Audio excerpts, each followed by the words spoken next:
Hey, good day. Geoffrey Howells Carpet Cleaning here. We are at a rental property.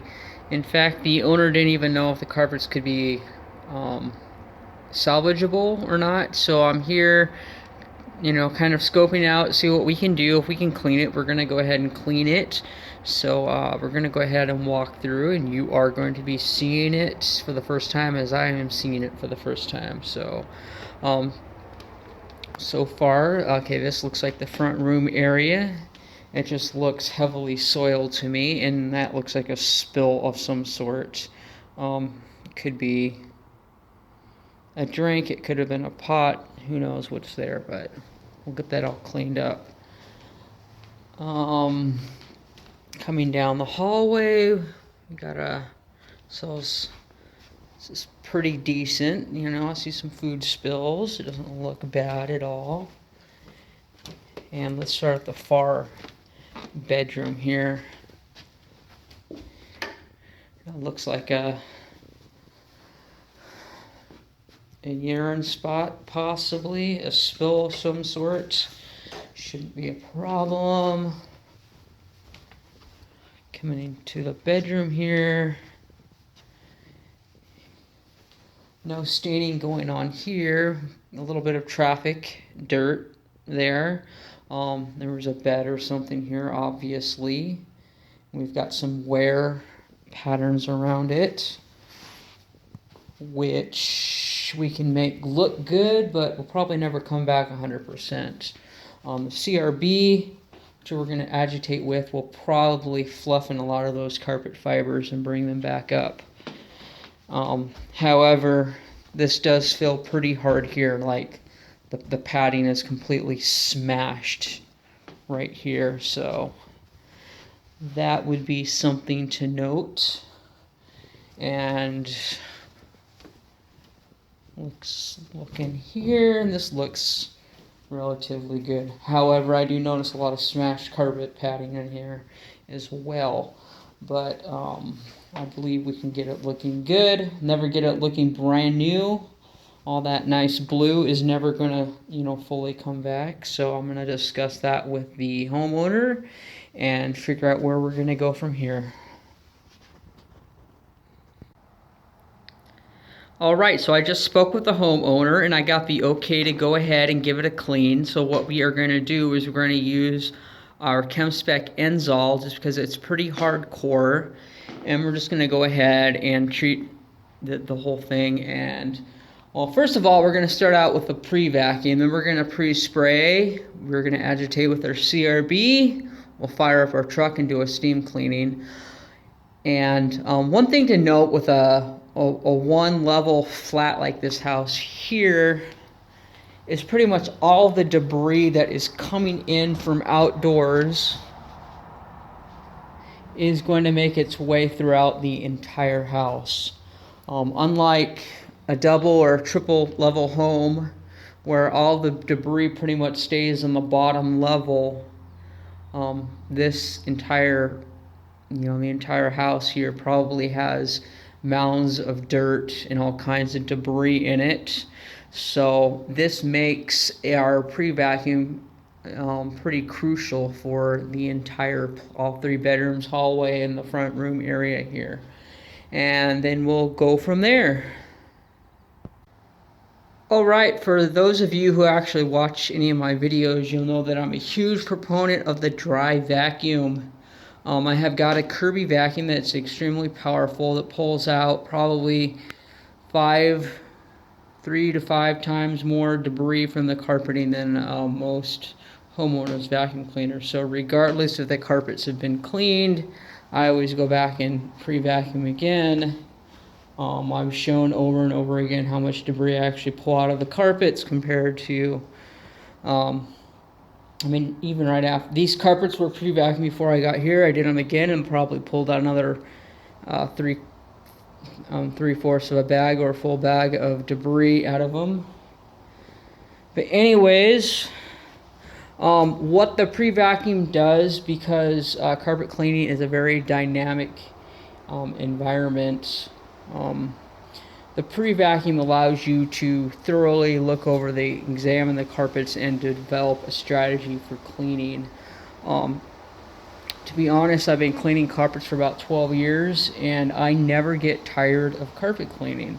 Some guys absolutely hate it. You know, they get in the same mundane routine over and over, which would happen if you just go into a house and you do the same carpet cleaning routine over and over.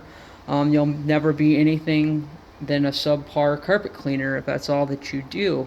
The atmosphere is very dynamic. I'm going to tackle this place completely different than what I would tackle most apartments. And most homes. You know, in some of my other videos, I discuss the difference between debris on the first level of home, a second, and found on the second and third levels of homes, and how and why those should be cleaned differently, and what kind of products you use. All those sort of things play a factor. I might be overlooking things, or over emphasizing, or making things more difficult than they are, but my mind is very scientific. It actually enjoys figuring out how to perform the best optimal cleaning whenever possible. So without further ado, let's go along here. We do have really two, maybe three major areas of concern. One is that spot. I have no idea what it is. It looks like a mix of grease or something. I've seen Sprite soda spill that looks, similar to that. So maybe it's just residue that's collected stuff like a magnet. Don't know what this stuff is. It just looks like dirt and grease. I think that'll all clean up. And that's not really an area of concern. And then the other spot was back here. And I don't know what it is. It just looks like urine. So that's not even really a concern of mine, because I think that'll come out no problem. But those are really the only two areas that we're dealing with here. So we're going to go ahead and pre-spray everything with our Enzol by ChemSpec, and then we're going to go back through and agitate everything with our CRB machine. Hey, so that big spot that we had there, all I did was spray it with our enzyme cleaner, our Enzol by ChemSpec. And as you can see, you don't even see it anymore. I haven't even agitated it. And all I did was spray it on there, and it already pretty much chewed it up. So we'll agitate it, we'll give it a rinse, and that spot's gone. So that's not a concern anymore. 100% gone, guaranteed. Now the rest of this stuff, obviously we got a traffic pattern coming around here like that, and we're going to do what we can to get it all cleaned up. It'll always be a little bit smashed down. You'll always be able to tell that it's a traffic area, but we'll get that dirt out of there so it doesn't just look like a racetrack coming through here.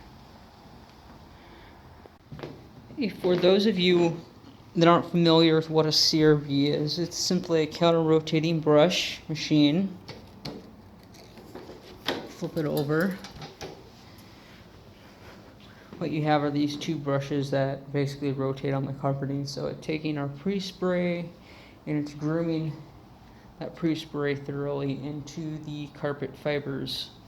So as you can see here, I'll set this guy back up, pull the handle down, engages the machine, and you're simply going back and forth, grooming the carpets. Go across the room in one direction,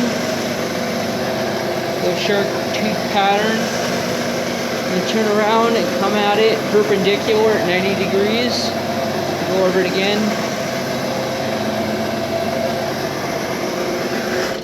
I mean, you were here, you saw all the little black spots, all the dirt, all the nast.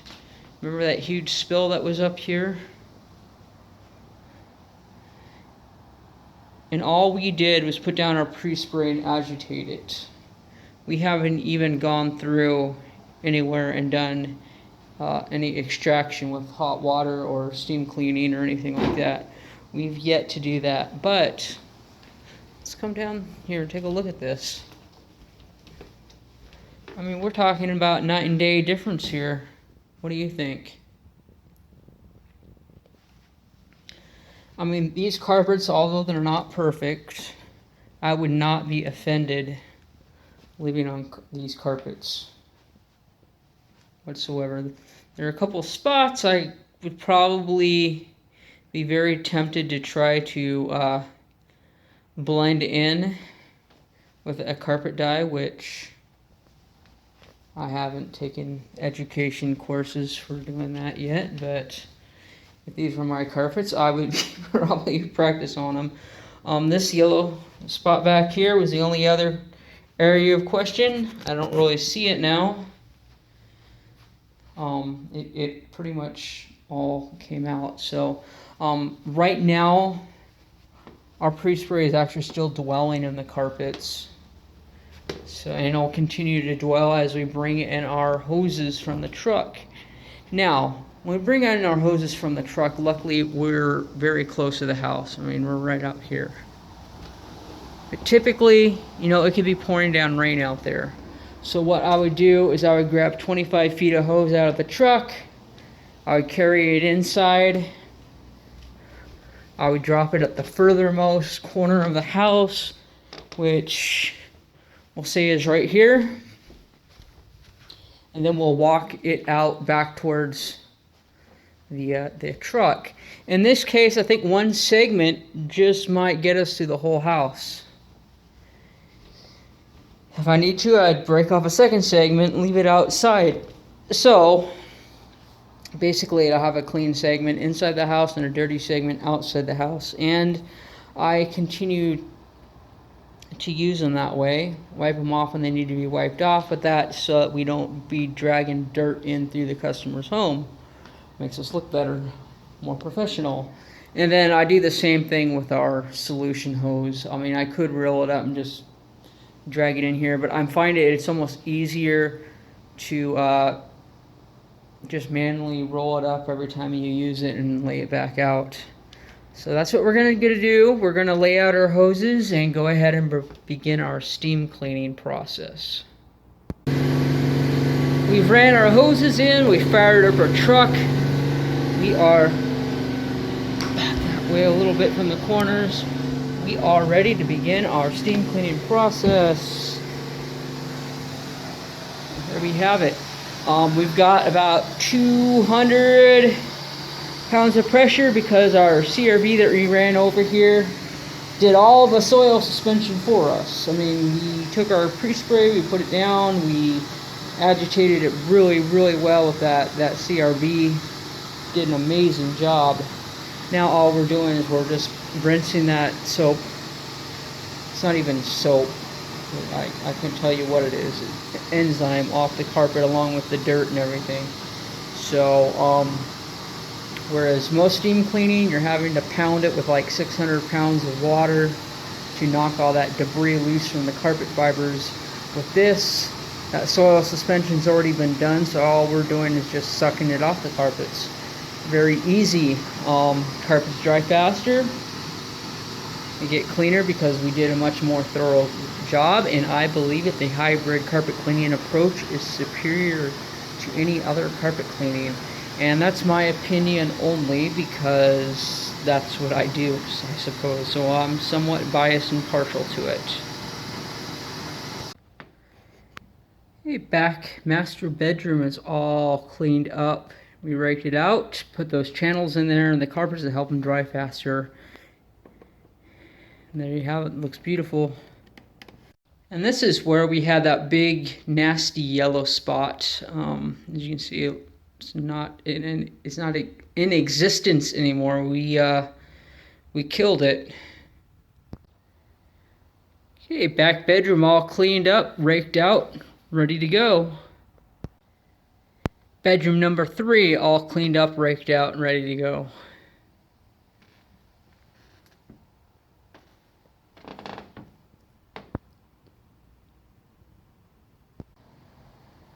Hallway cleaned up, raked out, looking beautiful. Elfine, we're all finished up, you guys, and this is looking awesome. I really appreciate the way it turned out. Night and day difference. 9-day difference. Ready to move in and go again.